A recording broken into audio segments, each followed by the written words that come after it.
Hi friends, welcome to unique makeover. Today hair colouring చూద్దామా? మీకు ఫ్రీజీగా ఉంది హెయిర్, హెన్నాలు పెట్టుకుంటున్నా, కలర్స్ పెట్టుకుంటున్నా, డల్గా అవుతుంది, డ్రైగా అవుతుందా? ఓకే, దీనికి సొల్యూషన్ చూద్దాము. ఎలాంటి కలర్స్ పెట్టుకుంటే మనకి ఫ్రీజీనెస్ ఉండదు, స్మూత్గా ఉంటుంది, వేసుకున్నా కానీ కలర్ వేసుకున్నట్టేం అనిపించదు. అలాంటి ప్రొఫెషనల్స్వి కలర్స్ చూద్దాము. మ్యాట్రిక్స్ ఆర్ లోరియల్, ఇంకా చాలా ఉంటాయి. మేమైతే ప్రస్తుతానికి ఇవి యూజ్ చేస్తాము, Matrix or L'Oreal. Cream developers ఉంటాయి అన్నమాట. ఇవి రెండు మిక్స్ చేసుకొని రూట్లో సెక్షన్స్కి డివైడ్ చేసుకుంటూ నిదానంగా గ్లౌజెస్ వేసుకొని పెట్టుకోవాలి.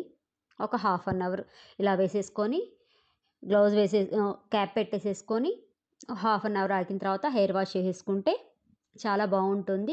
హెయిర్ అన్నమాట బాగా కలిసిపోతుంది. ఆడ్గా వేసినట్టు కానీ వేసాము కలర్ అనేది ఏమీ ఉండదన్నమాట. చాలా బాగుంటుంది, హెయిర్ కూడా చాలా స్మూత్గా ఉంటుంది. Okay, thank you all. మీకు కూడా ఎలాంటి కలర్స్ సెట్ అవుతాయి, ఎలాంటి కంపెనీ బాగుంటుంది మీ హెయిర్ స్ట్రక్చర్ని బట్టి రండి కామెంట్ బాక్స్లో మాట్లాడుకుందాం. ఓకే.